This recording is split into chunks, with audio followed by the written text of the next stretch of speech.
আসসালামু আলাইকুম। আমি আজকে আপনাদের দেখানোর চেষ্টা করব আমাদের 5GP অ্যাপের মাধ্যমে কীভাবে বিকাশ নগদে টাকা পাঠাবেন। এইজন্য আপনি মোবাইল ব্যাংকিং অপশনটা দেখছেন, এখানে একটু প্রবেশ করতে হবে। আমি এখানে প্রবেশ করলাম। প্রবেশ করার পরে সর্বপ্রথম উপরে দেখতে পাচ্ছেন বিকাশ নগদের অপশন। আপনি বিকাশে পাঠালে বিকাশ সিলেক্ট করবেন।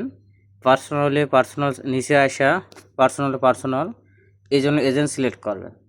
যদি আপনার নগদ হয়ে থাকে তো নগদে সিলেক্ট করবেন। নগদ এজেন্ট, পার্সোনাল। আমি আপনাদের দেখানোর স্বার্থে বিকাশ পার্সোনালে টাকা পাঠাবো একটা। এই জন্য আমি সর্বপ্রথম বিকাশ পার্সোনালে ক্লিক করলাম। তারপরে আমি এখানে নাম্বার দিব, বিকাশ নাম্বার। ঠিক আছে, আমি একটা বিকাশ নাম্বার তোলার পরে তারপরে এখানে হচ্ছিল আমি গিয়ে কত আমার 300 টাকা পাঠাবো, 300 টাকা দিব। তারপরে গিয়ে হচ্ছিল আমি যে পিনটা অ্যাকাউন্ট করার সময় দেওয়া হয়েছিল 4 সংখ্যা বা 5 সংখ্যা, ওই পিনটা এখানে প্রবেশ করাবো। আমার সব কিছু ওকে দেওয়ার পর আমি সাবমিট করে দেব। সাবমিট করার পরে কিছুদিনের মধ্যে আপনার রিকোয়েস্টটা অ্যাডমিনের কাছে চলে আসবে।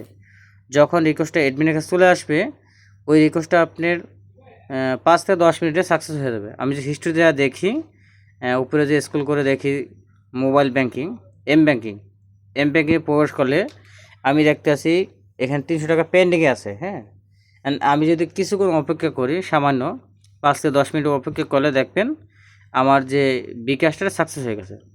এখন আমি যদি নতুন করে যাই, গেলে আমি দেখতে পাবো যে আমার বিকাশটা সাকসেস হয়ে গেছে। এই যে পাশে দেখতেছেন 8849, এটা আমার পিন। এই পিন থেকে টাকাটা কাস্টমার গেছে।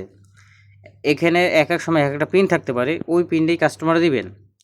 আশা করি কীভাবে আমাদের 5GP অ্যাপের মাধ্যমে বিকাশ করবেন বুঝতে পারছেন। তারপর যদি কোনো কিছু বুঝতে অসুবিধা হয় অবশ্যই আমাদের জানাবেন। থ্যাংক ইউ আমাদের সাথে থাকার জন্য।